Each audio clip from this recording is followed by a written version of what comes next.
கிறிஸ்துவுக்குள் மிகவும் பிரியமான தேவனுடைய பிள்ளைகளே, இந்த நாளிலும் கூட தேவ கிருபை உங்களை சூழ்ந்து பாதுகாக்கும்படி ஜெபிக்கிறேன். வேதத்திலிருந்து ஒரு வசனத்தை வாசிக்கிறேன். சங்கீதங்களின் புஸ்தகம் 63வது அதிகாரம் 3வது வசனம். ஜீவனை பார்க்கிலும் உமது கிருபை நல்லது, என் உதடுகள் உம்மை துதிக்கும். ஆமென். ஜீவனை பார்க்கிலும் உமது கிருபை நல்லது, என் உதடுகள் உம்மை துதிக்கும். தாவீது ராஜா சவுலுக்கு பயந்து அந்த யூதேயாவின் வனாந்தரத்துக்குள்ள அவன் ஓடி போகும்போது அவன் பாடின பாட்டுன்னு தான் நம்ம அந்த 63வது சங்கீதத்துல அந்த பிராக்கெட்ல பார்க்கிறோம். அந்த யூதேயாவின் வனாந்தரத்துக்குள்ள யாருமே பிரயாணம் பண்ணி கடந்து போக முடியாது. அந்த வனாந்திரம் பூமியின் நடுமையத்துல இருக்கிறதாம். ஆகையினால அங்க பெரிய பனி புயல்கள், புழுதி புயல்கள் அங்கே எழும்பி அங்கே ஆகாயத்தை புழுதி சூழ்ந்து கொள்ளுமா. அநேக நாட்கள் அந்த சூரியனை கூட பார்க்க முடியாத இருள் சூழ்ந்து கொள்ளுமா. அந்த வனாந்திரத்துல பாலைவன சோலைகள் எதுவும் இல்லாதபடியினால ஒருவேளை பிரயாணம் பண்ணுகிறவர்களுக்கு ஒரு இளைப்பாறுதலுக்கான ஒரு தண்ணீரோ அல்லது பழங்களோ கிடைக்காத, ஒரு இளைப்பாறுதல் இல்லாத ஒரு வனாந்திரம். சொல்ல போனா இந்த வனாந்திரத்தை கடந்து போவது ஒரு ஜீவ போராட்டம்.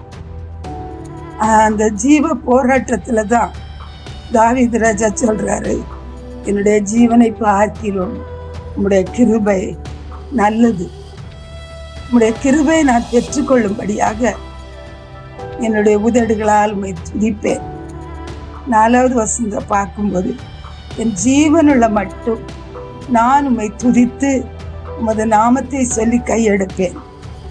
5வது வசனத்துல, நிலத்தையும் கொழுப்பையும் உண்டது போல என் ஆத்துமா திருப்தியாகும் அப்படின்னு நம்ம பார்க்கணும். ஆமேன். ஆகாரம் கிடைக்காத, தண்ணீர் கிடைக்காத, இளைப்பாறுதல் இல்லாத அப்படி ஒரு கொடூரமான அந்த வனாந்திரத்துல தான் தாவீது ராஜா சொல்றாரு, என் ஜீவனுள்ள மட்டும் நான் துதித்து உமது நாமத்தை சொல்லி கையெடுப்பேன். நான் துதிக்க துதிக்க என் ஆத்துமா நிலத்தையும் கொழுப்பையும் உண்டது போல அது திருப்தி ஆகும் அப்படின்னு சொல்லி ஆண்டவருக்கு நன்றி செலுத்துறார். பாருங்க, ஆண்டவரை பாடு. அப்படித்தான் இந்த கடைசி நாட்கள் நம்முடைய பிரயாணமும் இந்த உலகத்துல ஒரு ஜீவ போராட்டத்துல தான் கடந்து போய் கொண்டிருக்கிறது. ஒரு யூதேயாவின் வனாந்தரத்தை போல உலகம் மாறிக்கொண்டிருக்கிறது. இந்த சூழ்நிலையில நமக்கும் கூட தேவனுடைய கிருபை தான் நமக்கு மிகவும் தேவை. அந்த தேவ கிருபை தான் நமக்கு நல்லது. நம்முடைய ஜீவனை பார்க்கிலும் அந்த தேவனுடைய கிருபை நல்லது. ஆகவே அந்த கிருபையை பெற்றுக்கொள்ளும்படியாக நாமும் சொல்லணும், ஆண்டவரே, எந்த சூழ்நிலை ஆனாலும் நான் உம்மை துதிப்பேன். ஆண்டவர், என் ஜீவனுள்ள மட்டும் நான் உம்மை துதிப்பேன். அது நிலத்தையும் கொழுப்பையும் உண்டது போல என் ஆத்துமாவை திருப்தியாக்கும் என்று சொன்ன. ஆகவே நாமும் கூட இந்த நாட்கள்ல ஆண்டவரை துதிப்போம். நம்முடைய எந்த சூழ்நிலை ஆனாலும் அவைகளின் மத்தியில நம்மை பாதுகாக்கவும் நம்மை வழி நடத்தவும் அந்த தேவ கிருபை அது போதுமானதா இருக்கு. ஆமென். கர்த்தருக்கு பயந்தவர்களை சூழ இந்த கிருபை சூழ்ந்து அவர்களை பாதுகாக்க. அப்படியே நாம் துதிக்க துதிக்க நமக்குள்ள கிருபை பெறுவோம். அந்த கிருபை நம்மை சூழ்ந்து கொள்ளும். அந்த கிருபை நம்மை பாதுகாக்கும். அது நம்மை திருப்தியாக்கும்.